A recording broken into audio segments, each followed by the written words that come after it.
고린도전서 8장, 9장, 10장은 우상 숭배에 관해서 말씀을 하고 있습니다. 8장에서는 시장에서 고기를 팔고 있는데 그 시장에서 파는 고기는 우상의 제물이죠. 그 당시 우상의 제물인데 우상의 제물을 먹어야 하느냐 아니면 먹지 말아야 하느냐 이 문제를 가지고 성도들 간의 의견이 갈렸습니다. 바울은 이 문제를 접근할 때 어떻게 접근을 했는가 하면 지식과 사랑이라는 관점을 가지고 이 문제를 접근했죠. 믿음이 강한 사람들은 지식을 가지고 있는데 우상은 아무것도 아니다 이런 지식을 가지고 있었습니다. 그래서 우상의 제물을 먹는 것, 고기 먹는 것 그거 별거 아니다. 그리고 나는 그런 자유와 권리를 가지고 있다 이렇게 생각을 하고 주장을 했습니다. 그런데 성도들 가운데는 그런 지식을 그런 믿음을 갖지 못한 사람들이 있었기 때문에 바울은 믿음이 강한 자들이 스스로 자신의 권리를 제한해야 된다. 성도들을 배려해야 된다. 이렇게 이야기를 했습니다. 세상은 강한 자들이 득세하잖아요. 세상은 강한 자들의 논리대로 돌아가게 되어 있습니다. 그렇지만 교회는 그런 곳이 아닙니다. 지식이 우선이 아니라 사랑이 우선입니다. 그래서 8장 마지막 절에 사도 바울이 무엇이라고 했죠? 고기 먹는 것으로 인해서 형제들이 실족한다면 자신은 영원히 평생 동안 고기 먹지 않겠다 이렇게 이야기를 했습니다. 이렇게 말한 이후에 9장에 오면 사도 바울이 자신의 사도권에 대해서 갑자기 이야기를 하고 있습니다. 고기를 먹을 거냐 고기를 먹지 말 거냐 이런 문제를 논하다가 갑자기 사도권에 관해서 이야기를 하고 있습니다.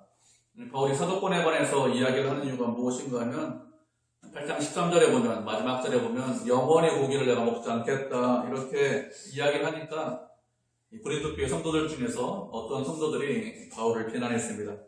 야, 시장에 파는 고기도 못 먹냐, 바울의 믿음이 약한 사람이다 이런 식으로 비난을 하고 있는 거예요. 그래서 이것을 알기 때문에 사도권에 관해서 먼저 이야기를 하고 있습니다. 1절을 보면 이렇게 말씀하고 있습니다. 내가 자유인이 아니냐, 내가 사도가 아니냐, 부활하신 주님을 보지 못하였느냐, 주 안에서 행한 것이 너희가 아니냐, 이렇게 네 가지 질문을 계속해서 연속을 하고 있습니다.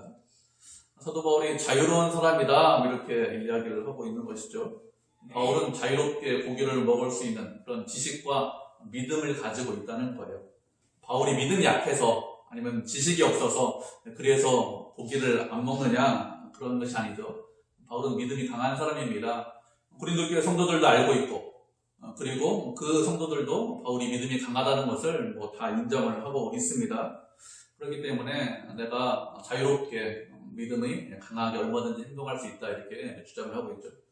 두 번째는 사도가 아니냐 이렇게 질문을 하고 있는데 이런 질문을 하는 이유가 무엇인가 하면 그 당시 고린도 교회 성도들 중에는 바울이 믿음이 약해서 고기를 못 먹어 이렇게만 주장하는 것이 아니라 그것을 넘어서서 바울은 사도가 아니다 이렇게 주장하는 사람들이 있었기 때문에 그렇습니다. 왜 그들이 바울이 사도가 아니라고 주장을 했는가 하면 공생의 기간 동안에 예수님 공생의 기간 동안에 예수님을 만나지 못했기 때문에 그래서 사도가 아니다 이렇게 주장을 하는 것입니다. 사도는 누가 사도인가 하면 보통 세 가지 조건을 만족하면 사도다 이렇게 생각을 했습니다. 첫 번째는 뭐냐면 예수님께서 공생애를 3년 6개월 동안 이 땅에서 사셨는데 이 땅에 계시는 동안에 공생애를 사시는 동안에 사람들을 가르치시고 복음을 전파하시고 병자들을 고치셨습니다. 많은 사람들을 만나셨잖아요. 그 중에서 많이 만났는데 그 중에서 특정한 사람들 몇 명에 대해서는 복음을 전하라는 사명을 위임해 주셨습니다. 그렇게 위임받은 사람, 그 사람을 사도라고 하죠. 그리고 사도이면 어떤 기적이나 이적이나 어떤 능력을 나타내는 사람, 베드로 같은 사람은 죽은 사람도 살리고 이렇게 하잖아요. 그런 이적이나 능력이 나타나는 사람, 그런 사람이 사도입니다. 세 번째는 사도가 누구냐? 예수님께서 맡겨주신 그런 사역이 있는데 그 사역에 좋은 결과가 있는 사람을 보통 사도라고 합니다. 바울도 능력이나 이적을 행했습니다. 그리고 사역에 아주 좋은 결과들이 있었습니다. 이렇게 두 번째, 세 번째는 다 있었지만 공생의 기간 동안에 사도 바울이 예수님을 만난 적이 없습니다. 그래서 사도가 아니다 이렇게 주장을 하는 거죠. 이렇게 공생의 기간 동안에 예수님을 만나지 않았기 때문에 사도 바울이 무엇이라고 합니까? 내가 우리 주 예수 그리스도를 만나지 못했느냐 이렇게 묻고 있는 거죠. 바울은 공생의 기간 동안에 예수님을 만나지 못했습니다. 그렇다고 바울이 예수님을 보지 못했느냐? 뭐 그런 것은 아니죠. 예수님을 만났습니다. 사도행전에 보면 바울이 교회를 핍박하기 위해서 성도들을 잡아들이기 위해서 다메섹 도상으로 가고 있는 중에서 예수님께서 바울에게 친히 나타나셨습니다. 예수님께서 바울에게 친히 나타나신 이유가 무엇인가 하면 그들을 사도로 임명하기 위해서, 그를 이방인의 사도로 세우기 위해서, 그래서 예수님께서 친히 나타나신 것이죠. 그렇기 때문에 바울이 예수님을 만나지 못했느냐? 그런 것은 아닙니다. 예수님께서 바울을 만나주셨는데 아주 특별한 방법으로 만나주셨습니다. 그리고 네 번째 질문은 주 안에서 행한 일이 너희가 아니냐? 이렇게 묻고 있죠. 무슨 말인가 하면 너희가 지금 고린도 교회 성도들이 지금 성도로 있는 것을 보면 자신이 사도임이 틀림이 없다 이런 뜻입니다. 고린도 교회가 어떻게 만들어졌습니까? 바울이 복음을 전하고 그리고 성도들을 양육하고 가르쳤기 때문에 성도들이 교회가 만들어진 것이죠. 다른 사람들은 사도 바울이 어떻게 생활했는지 잘 알지 못합니다. 예수님을 만난 것도 그리고 그가 교회를 개척하고 고생하고 성도를 양육한 것도 잘 알지 못해요. 그냥 교회를 박해했다, 핍박했다 이것만 알고 있습니다. 그래서 그런 사람들은 사도 바울이 사도가 아니다 이렇게 주장할 수 있는데 고린도 교회 성도들은 그렇게 말할 수 없다는 것입니다. 바울이 어떻게 살았는지, 그들을 위해서 얼마나 사랑하고 그들을 위해서 얼마나 희생하고 헌신하고 노력했는지 그들이 다 알고 있기 때문에 그래서 사도 바울이 이런 말을 하는 것입니다.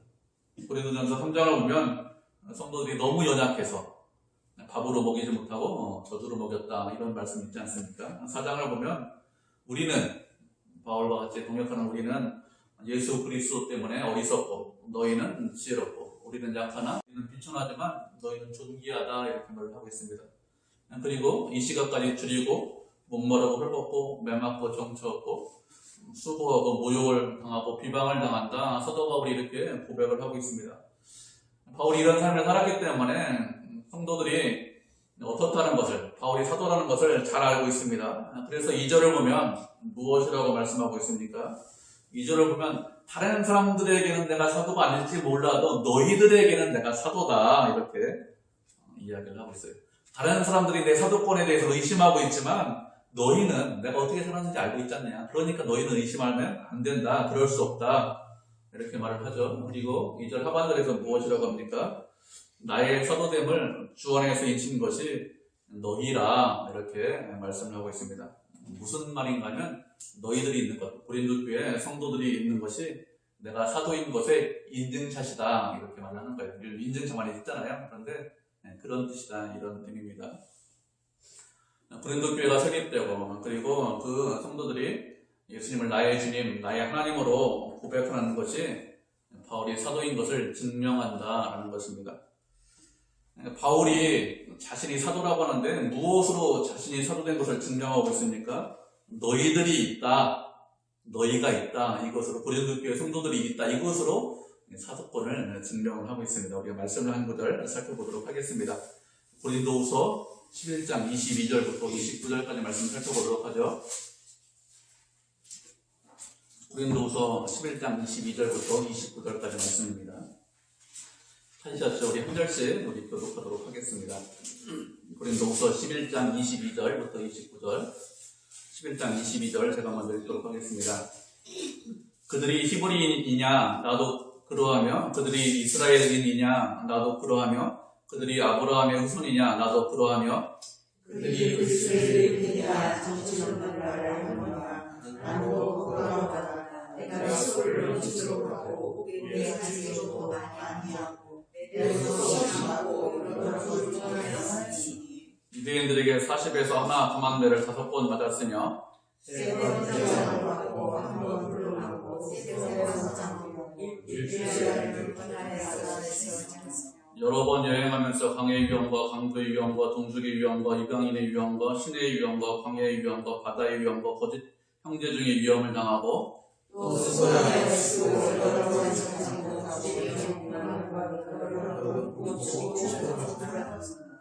이외의 일은 고사하고 아직도 날마다 내 속에 눌리는 일이 있으니 곧 모든 교회를 위하여 염려하는 것이라.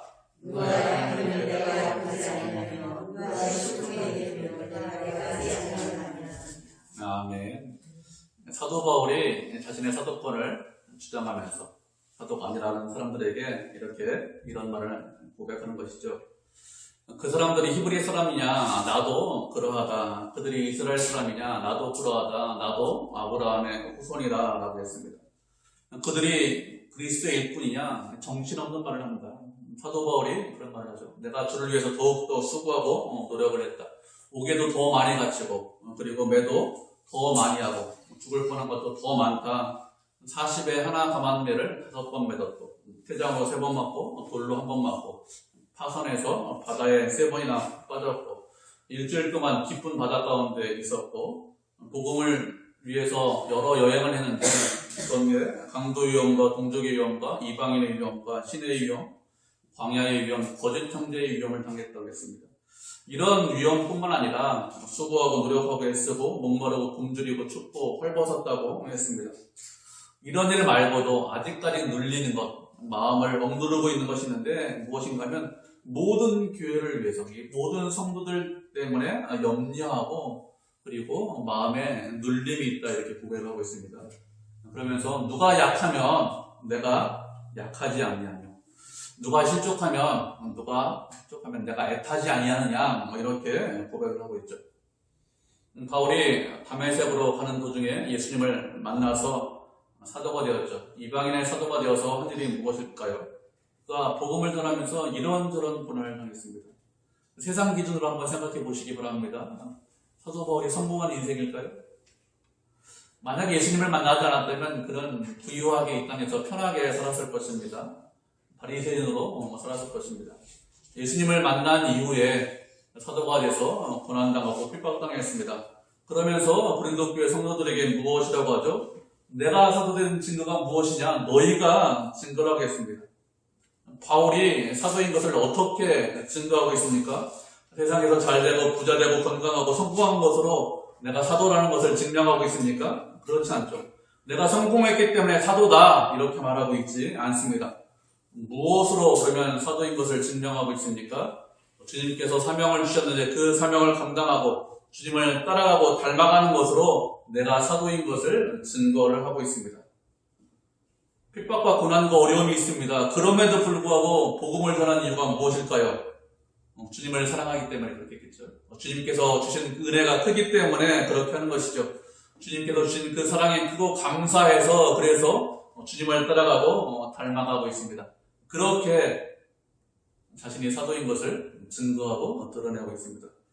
그러면 우리가 예수 믿는 것을 어떻게 증거하고 드러내야 할까요? 우리는 이렇게 생각합니다. 세상에서 잘되고 건강하고 큰 권력을 갖고 힘을 갖고 부자가 되는 것으로 높이 올라가는 것으로 증거하고 싶어 합니다. 그러면 주변에 있는 사람들이 나를 인정하겠지. 그러면 그런 나를 보고 주변에 있는 사람들이 예수님을 믿겠지 이렇게 생각합니다. 그런데 예수님께서 그렇게 말씀하시지 않았습니다. 어떤 자리에 있든지 무엇을 하든지 주님을 따라가고 주님을 닮아가는 것으로 예수님의 자녀인 것을 드러내고 증거해라 이렇게 말씀하셨습니다. 제가 여러 번 설교 때 말씀드렸는데 주변 사람들에게 이런 소리 들으셔야 됩니다. 당신 보니까 예수 믿는 사람 같아요. 당신 보니까 다른 사람하고 좀 달라요. 이런 소리를 들으셔야 됩니다. 사도 바울이 지금 그런 말을 하는 거예요. 고린도 교회 성도들이 있다는 것이 자신이 사도인 것을 증거한다는 것입니다. 고린도라는 도시 어떤 도시죠? 우상을 숭배하는 그런 도시에 교회가 세워지고 성도가 세워졌습니다. 왜 그렇게 되었습니까? 바울이 사도로 보내심을 받았기 때문에 그렇게 되는 것이죠. 그렇지 않고 어떤 인간적인 능력 때문에 어떤 인간적인 힘으로 그 사람들이 예수님을 믿게 되었습니까? 그렇지 않다는 것이죠. 하나님의 은혜로 복음이 전해졌다는 것입니다. 그래서 이렇게 이야기를 하는 것이죠. 당신들을 보면 그러면 내가 사도인 것이 증명됩니다. 우리도 어떻게 됩니까? 당신을 보면 예수 믿는 사람 같습니다. 이렇게 해야 그렇게 해야 우리가 예수 그리스도의 자녀인 것을, 예수님의 믿는 것을 그런 것으로 드러낼 수 있어야 되겠죠. 사도 바울이 자신의 사도권을 주장하는 이유가 무엇일까요? 내게 이런 저런 권리가 있다, 이것을 말하기 위해서 사도권을 주장하는 것이 아닙니다. 바울이 사도가 아니라면 그러면 어떻게 될까요? 그러면 고린도 교회 성도들이 신자가 아니기 때문에 이런 말을 한 것입니다. 바울은 스스로 사도가 되었다 이렇게 주장하지 않죠. 자신은 주 안에서 행했다, 주 안에서 인쳤다 이렇게 말씀을 하고 있습니다. 바울이 주 안에 있다는 것을 강조하는 이유가 무엇일까요? 바울이 주 안에 있는 사도라면 고린도 교회 성도들도 다 주 안에 있기 때문에 그렇습니다. 바울이 주 밖에 있다면 어떻게 될까요? 고린도 교회 성도들도 주 밖에 있는 사람들이 됩니다. 그래서 바울이 자신의 사도권을 자꾸 방어하는 것입니다. 바울이 복음을 전할 당시에는 신약 성경이 완전히 다 기록되지 않았습니다. 그래서 예수님으로부터 가르침을 받은 사도들이 매우 중요하죠. 사도들이 교회를 세우고 그리고 하나님의 말씀을 가르쳤습니다. 그런데 사도 바울이 사도가 아니라면 바울이 세운 교회가 어떻게 됩니까? 그러면 그곳에 있는 교회가 이상한 곳이 됩니다. 교회가 아니겠죠. 사도 바울이 사도가 아니라고 공격하는 이유가 무엇일까요? 결국은 교회를 무너뜨리기 위해서 이렇게 하는 것입니다. 사도 바울은 당연히 사도겠죠. 예수님께서 그를 이방인의 사도로 부르셨고 그는 주님께서 주신 사명대로 이방인들에게 복음을 전했습니다. 교회도 개척하고 사람들도 양육을 했습니다. 이렇게 바울을 비판하는 자들에게 이것이 변명하는 것이다 이렇게 3절에서 말씀하고 있죠. 변명이라는 것은 이것이 대답이라는 것입니다. 주님께서 불러주시고 고린도 지방에 교회가 있다는 것, 그것이 사도라는 것의 증거고 대답이다 이렇게 말을 하고 있는 것입니다.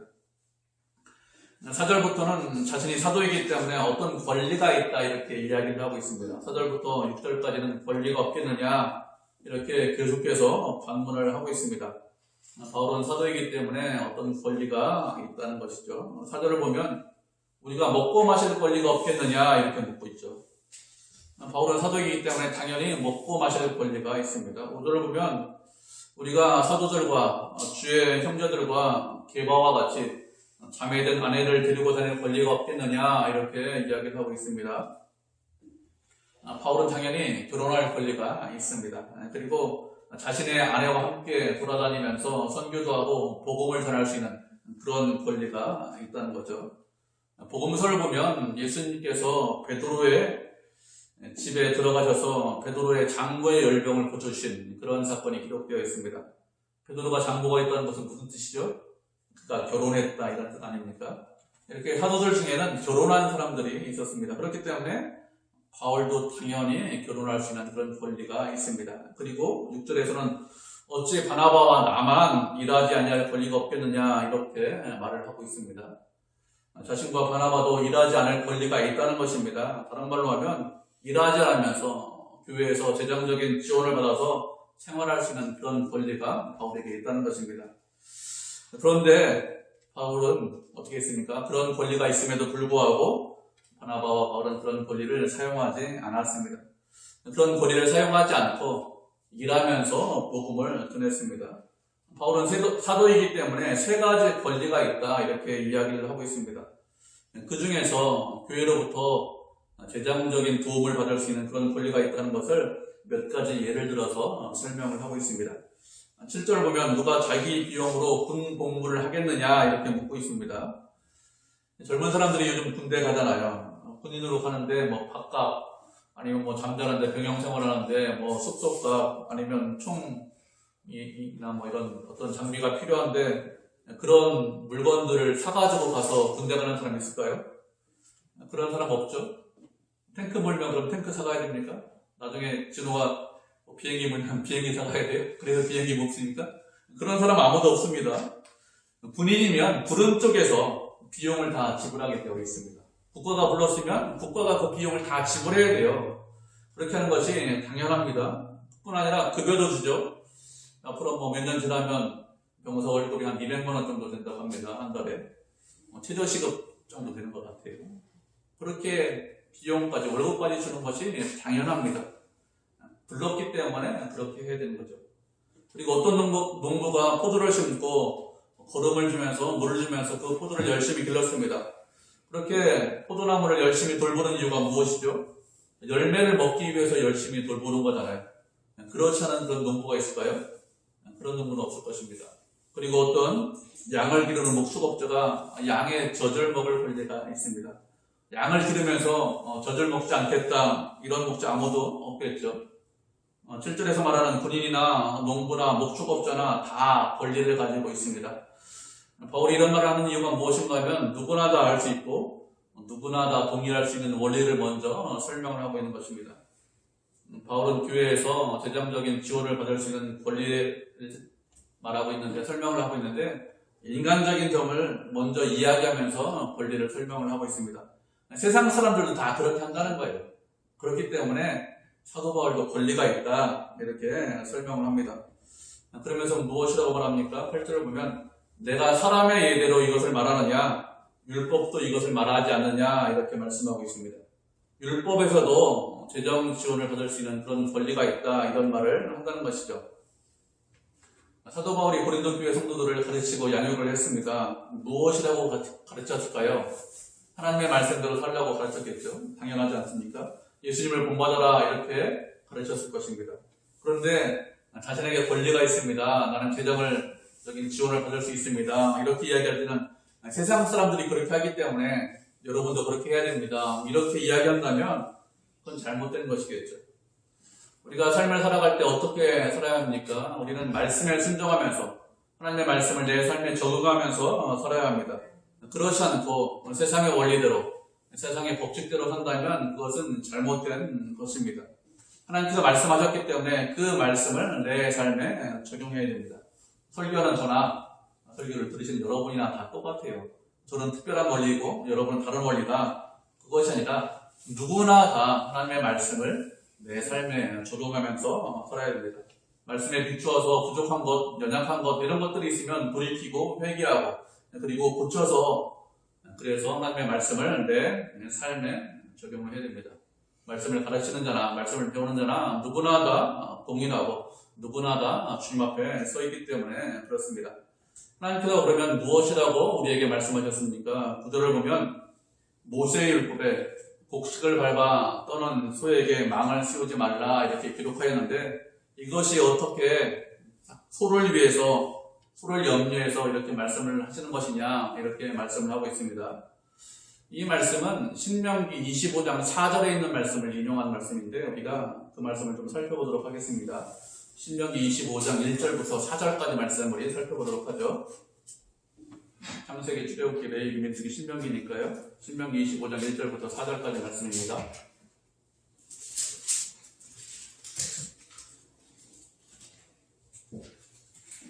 신명기 25장 4절, 1절부터 4절까지 우리 한 절씩 교독하도록 하겠습니다. 제가 먼저 읽겠습니다. 사람들 사이에 시비가 생겨 재판을 청하면 재판장은 그들을 재판하여 의인은 의롭다 하고 악인은 정죄할 것이며,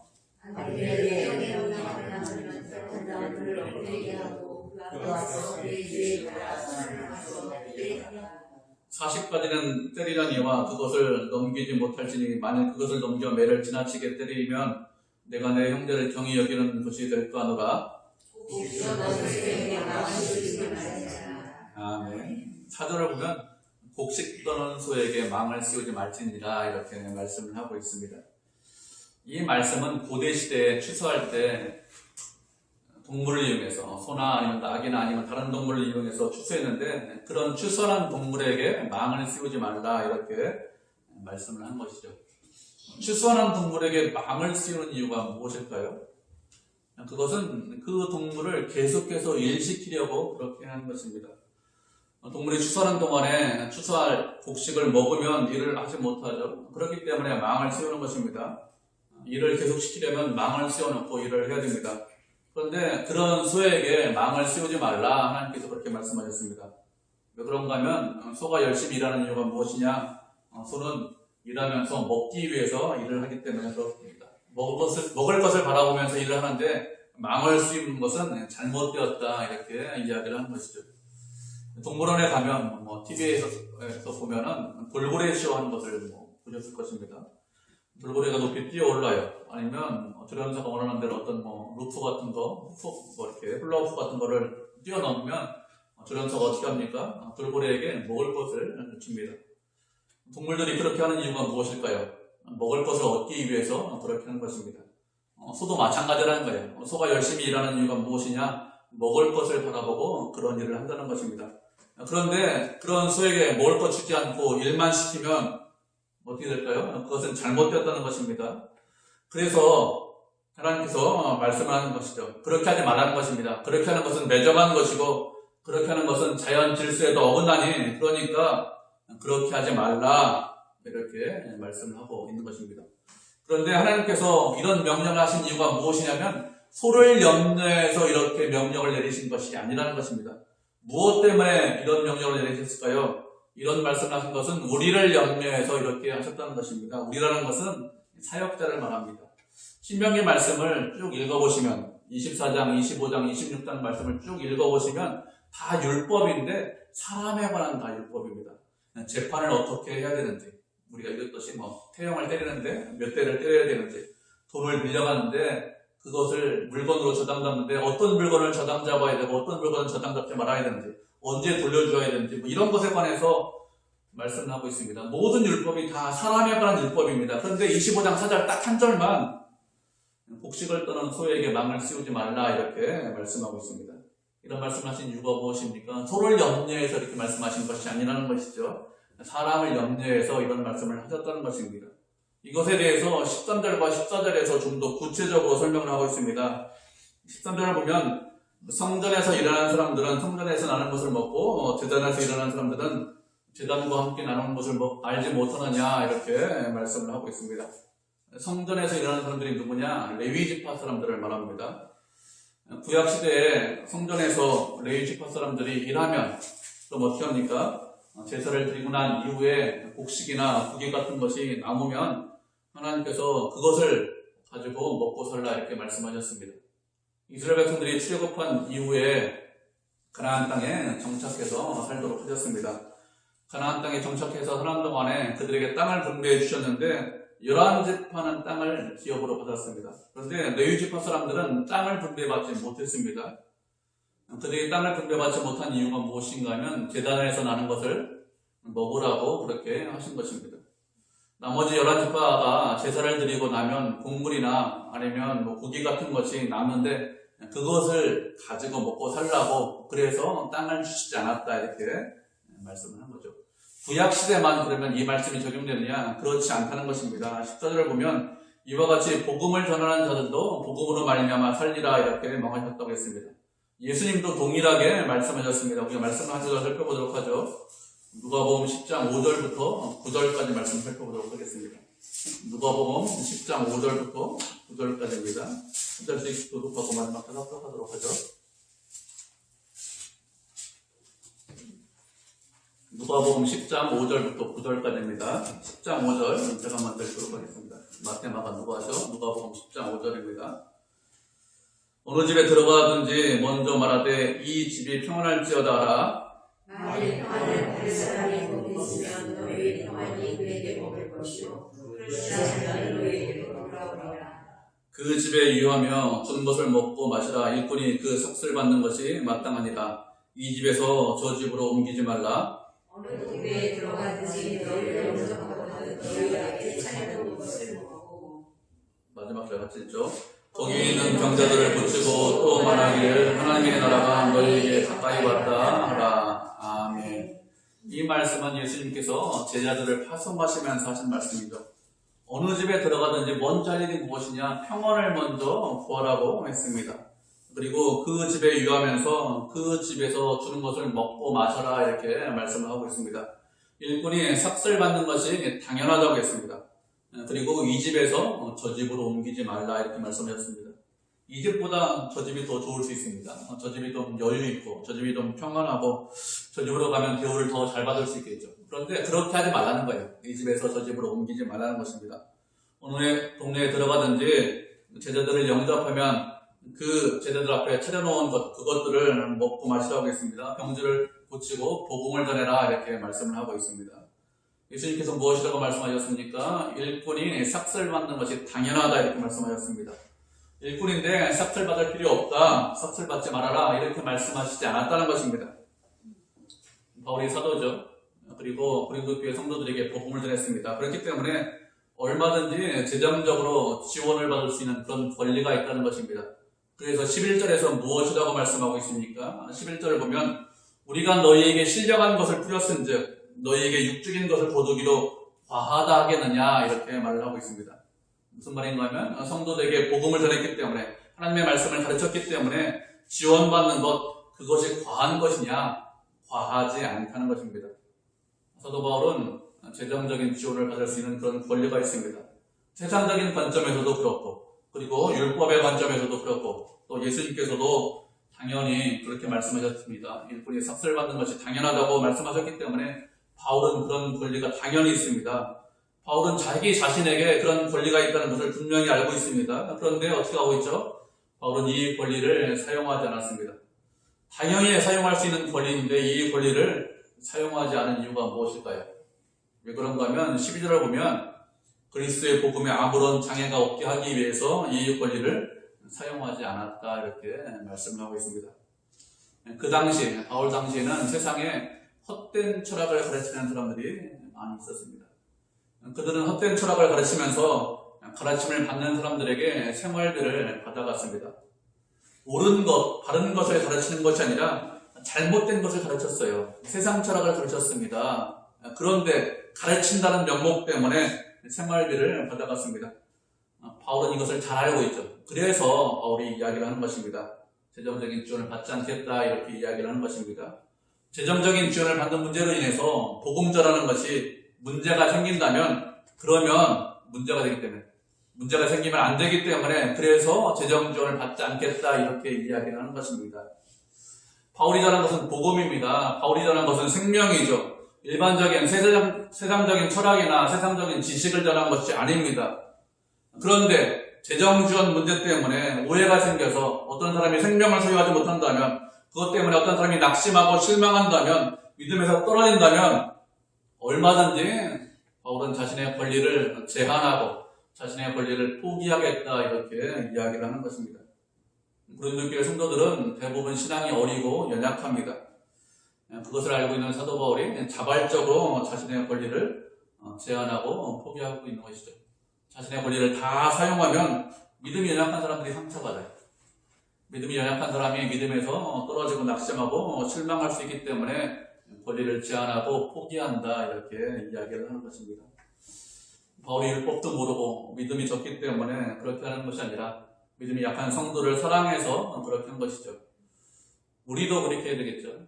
우리 주변에 믿음이 연약한 사람들이 있습니다. 그런 성도를 위해서 자신의 권리를 제한하고 포기하면서 그 성도를 사랑할 수 있어야 됩니다. 억지로 누가 시켜서 그렇게 해라 이렇게 말씀을 드리는 것이 아닙니다. 형제를 사랑하기 때문에 그렇게 하는 것이죠. 그렇게 하는 것이 어떻게 하는 것이죠? 사도 바울을 닮아가는 것이고 그렇게 하는 것이 예수님을 닮아가는 것이고 그렇게 하는 것이 하나님께서 원하시는 삶입니다. 하나님께서 우리에게 큰 믿음을 허락하셨습니다. 하나님께서 우리에게 지혜와 지식을 허락하셨고 재능과 능력을 허락하셨습니다. 그것으로 무엇을 해야 됩니까? 형제를 위하고 형제를 사랑하고 형제와 함께 하셔야 됩니다. 그리스도를 따라가고 그리스도를 닮아가는 거예요. 하나님께서 우리에게 원하시는 것이 그것입니다. 지식이 아니라 사랑이다 이렇게 말씀하셨습니다. 많은 것을 알고 있습니까? 많은 것을 받았습니까? 그러면 형제를 사랑하고 자신의 권리를 제한하고 자신의 권리를 포기해서 하나님의 영광에 이르게 하는 것, 그것이 하나님께서 우리에게 원하시는 것이죠. 그렇게 영광 돌리는 그런 성도가 되기를 원하십니다. 그렇기 때문에 우리도 하나님을 사랑하고 형제를 사랑하고 많은 은혜와 또 많은 사랑을 받았기 때문에 그 사랑으로 주변에 있는 사람들을 사랑하고 또 하나님께 영광 돌리는 그런 성도, 그런 교회가 되시기를 주님의 이름으로 축복을 드립니다. 아멘.